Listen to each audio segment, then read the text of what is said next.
안녕하세요. 닥쳐라 정치입니다.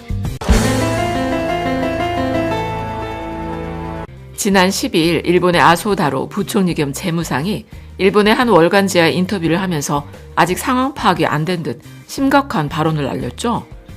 강제징용 배상 판결 문제를 언급하면서 일본 민간기업 자산의 현금화를 실행하면 한국과의 무역을 재검토하거나 금융제재에 착수하는 등 여러 가지 방법이 있다고 말했다는 건데요. 참고로 이 아소다로 부총리는요, 아베 정권의 2인자로 꼽히고 있는데 별명이 망언제조기입니다. 망언제조기. 그러니까 얼마나 말도 안 되는 소리를 해대면 별명이 망언제조기겠냐고. 이 아소 부총리가 얼마나 개떡 같은 말들을 했는지 모르시는 분들이 계실 것 같아 몇 가지 소개해드리면, 말해봐. 괜찮아, 말해봐. 대만의 높은 교육 수준은 일본의 식민지배 덕분이다. 그러니까 대만은 일본한테 고마워하란 얘기죠. 그리고 히틀러의 유대인 학살은 동기가 옳다고 해도 해서는 안 됐다. 이것도 뭐 유대인 학살 동기는 옳았다는 얘기 아니겠습니까? 게다가 한반도에 전쟁 같은 유사한 상황이 발생 시 한국인들이 일본의 난민으로 들어올 경우에는 사살해야 한다. 참네. 정말 한국 사람이라면 누구나 열이 확 받을 만한 말이잖아? 아주 뒤통수 한 대 세게 후려치고 싶지 않아요? 에라이 정신 같은 놈아. 그런데 이 아소다로 집안은 대대로 금수저라는 건 뭐 말할 것도 없고요. 그 집안에서 운영하는 아소 탄광에서요, 조선인들이 강제징용으로 8,000명이나 끌려가 그 8,000명 중에서 절반 이상이 돌아오지 못했다는 겁니다. 그러니까 그런 사람 입에서 강제징용 배상 문제로 일본 기업 자산을 압류하면 금융제재를 가한다는 말이 나오고 있으니 정말 통탄할 일 아니겠습니까? 아주 얼굴만 봐도 진짜 기분 나쁘게 생겼죠? 뭘 꼬라봐 이 새끼야. 그러면서 또 아소 부총리가 덧붙여 말하길 경제, 금융 어느 쪽으로 제재를 가하든 일본보다 경제 규모가 작은 한국이 먼저 피폐해진다고 했으니 경제 보복 때문에 오히려 피보고 있는 현실을 애써 외면하고 싶어서 그러나? 그리고 일본이 제2의 IMF를 노린다는 말이 있었죠. 아베가 수출 규제로 경제 보복을 시작할 때쯤부터 왕왕 들리던 얘기예요. 그 예로 호사카 유지 교수가 지난 8월에 서울경제와 인터뷰를 하면서 일본은 한국의 제2의 IMF를 일으키는 것이 목표입니다. 3차 보복의 타깃은 금융 분야가 될 가능성이 있습니다. 라고 말하기도 했었죠.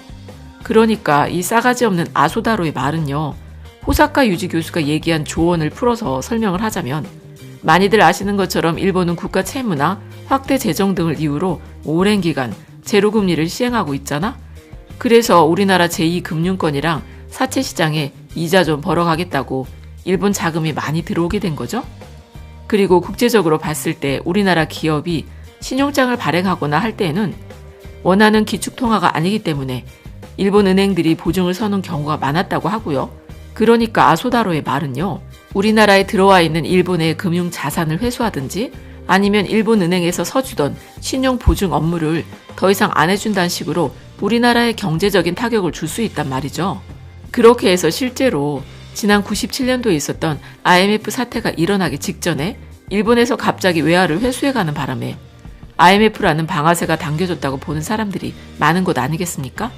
그러니까 지금도 그런 사태를 또 일으킬 수 있다고 협박하는 것이죠. 그리고 그거 아세요? IMF 때 일본에서 자금을 지원해주는 대가로 독도 영유권을 달라고 했다는데. 뭐? IMF 때 일본에서 자금을 지원해주는 대가로 독도 영유권을 달라고 했다는데 당시 임창열 경제부총리한테 그랬다고 하는데, 뭐 아니땐 굴뚝에 연기 날까 싶은 게 강약, 약강, 외구들이 하는 짓을 생각해 보면요, 아주 충분히 그러고도 남겠다 싶잖아. 하지만 지금은 아베가 반도체 소재 안 팔면 완제품 못 만들어 라면서 했던 경제적 보복으로 오히려 일본 소재 산업이 다 무너지게 생겼죠? 그러니까 일본은 아직도 정신을 못 차린 거 아니겠습니까? 지금은 22년 전인 97년도랑은 아예 판 자체가 달라요. 물론 우리나라 원화가 세계적인 기축통화가 아닌 건 맞지요. 하지만 한국은행이 4일에 발표한 내용에 따르면 2019년 11월 말 기준으로 봤을 때 우리나라 외화 보유액이요, 4,074억 달러로 사상 최고 수준을 기록하고 있어요. 그러니까 하나로 따지면 자그만치 486조 282억 원입니다. 그리고 이 금액은 전 세계 외환 보유액 규모로 따지면 세계 9위 수준이라는 거고요. 그럼 아소다로가 경고한 현재 우리나라에 들어와 있는 일본 돈은 얼마냐? 올해 9월 기준으로 봤을 때 43조 원 규모의 일본 돈이 들어와 있어요. 더구나 우리나라 전체 해외 유입 금융 자금 중에서 일본 자금이 24%를 차지해서 제일 높긴 높지만 그 금액 중에 대부분의 돈이요. 저축은행 등으로 들어온 말하자면 이자 받아 먹으려는 돈놀이 자금이란 거니까 과연 이거를 일본 정부 마음대로 회수가 가능할 수 있느냐는 문제도 있어요. 그리고 또 앞에서 말씀드린 것처럼 97년 당시랑 판 자체가 완전히 다른 또 하나의 이유는 그때는 외환 보유액이 39억 달러, 지금 가치로 따지면 4조 6천억 원 수준이었다는 겁니다. 그런데 지금은 486조의 외환 보유액을 쌓아두고 있어요. 그러니까 아니 우리나라가 가지고 있는 외화가 486조가 넘는데 그중에 43조 원 빠진다고 해서요. 제2의 IMF가 올 수가 있을까? 물론 경제적으로 당연히 타격은 있겠죠. 하지만 그 돈 100%가 다 일본의 국채가 아닌 이상은 더구나 이자 좀 받아먹고 살겠다고 저축은행에 투자한 개인 돈을 국가가 어떻게 빼가요? 그러니까 전혀 실현 가능성도 없는 얘기를 일본의 부총리란 사람이 막 짓거리고 있다는 겁니다. 그리고 일본 정부가 만약에 민간 기업의 돈까지 다 회수해 가면서 금융보복 조치를 한다면 오히려 일본 정부의 신용에 심각한 타격을 입히는 뻘짓이 되는 것 아닌가? 아니 안 그래도 국가 부채도 많은데 민간 기업의 돈까지 장난질을 해대면 세계적으로 봤을 때 일본과 꾸준히 거래하고 싶어지겠습니까?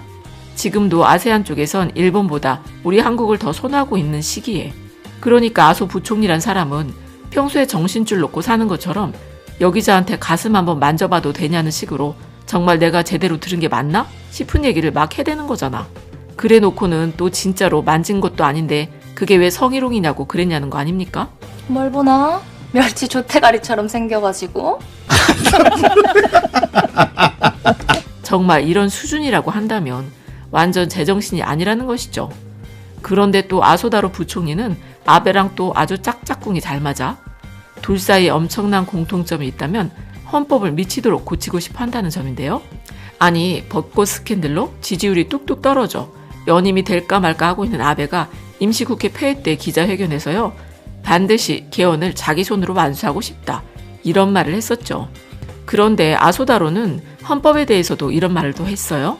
어느 날 정신 차려보니까 바이마르 헌법이 나치 헌법으로 바뀌어 있었다. 그렇게 아무도 모르게 헌법을 바꾼 나치의 수법을 배우자. 그러니까 아베나 아소다로나 정말 쌍으로 정신 못 차리고 있는 게 아니 헌법을 고쳐야 될 필요성이 있으면 국민들을 설득하고 공감을 얻어서 바꿔야 한다는 이런 정상적인 생각이 이 사람들 머릿속엔 없어 보인다는 거 아니겠습니까? 아니 어떻게 이런 말을 아무렇지도 않게 할 수 있는지 정말 의문이 들죠. 하긴 뭐 아소다로의 외할아버지인 요시다 시게로 전 총리가 그 유명한 그 발언 알죠? 한국 전쟁이야말로 신이 일본에 내린 선물이라는 말을 했었다고 하니까. 그러니 아소 부총리나 아베 총리같이 대대로 극우인 전범 가문이 우리나라 땅에 전쟁이 나기만 얼마나 바라고 있겠어. 그리고 한반도의 유사시란 말이 뭐겠어? 전쟁이라는 것밖에 더 있어? 그러니까 우리 한반도에 전쟁이 터지면 또다시 신이 일본에 선물을 줬다며 경제도 살리고 우리 대한민국 국민들도 괴롭힐 수 있을 것 같으니 북한과 대화를 통해서 평화체제를 정착시키려고 애쓰는 문재인 대통령이 얼마나 꼴보기 싫고 이름만 들어도 경기를 일으키겠습니까? 아니 지난 G20회의 때 아베가 우리 문재인 대통령을 쳐다보는 저 눈가를 좀 보세요. 은근히 무시하고 하대하는 저 눈빛. 눈가를 새끼다! 그렇지. 어쨌든 일본의 정치 수준이 정말 끝간대를 모르고 떨어지고 있는데 이게 일본이 망하는 데 도움을 줄 테니까 차라리 잘됐다 싶은 생각도 들지만 또 한편으로 봤을 땐 이웃 나라들이 좀 평안해야 우리도 좀 영향을 덜 받을 텐데 싶은 생각도 들잖아. 그래서 그럼 일본의 다른 정치인들은 어떤가 하고 보려고 해봐도 차기 총리감으로 거론되는 인물 중에 하나인 기시다 후미오, 자민당 정조회 같은 사람도요? 알고 보면 뭐 아베랑 별 다를 게 없어요. 이 사람은 아베보다 더한 게 아주 대놓고 독도는 일본 영토라는 일본의 주장을 관철하기 위해서 국제사회의 힘을 빌려야 한다며 주장하고 있어요. 그러니까 이쯤 되면 어떡해? 냅둬요. 우리에게 뼈아픈 6.25를 신이 주신 선물이라고 해대질 않나. 독도 같고 지네 땅이라고 우기질 않나. 이러니 우리 국민들이 너네 그렇게 살다가 땅이 바다로 쑥 꺼져버리는 직하 지진이나 맞으라고 말을 한다 해도 그들은 과연 할 말이 있을까요? 그럼 끝까지 들어주셔서 감사드리고 좋은 의견 있으시면 댓글로 많이 남겨주세요. 감사합니다.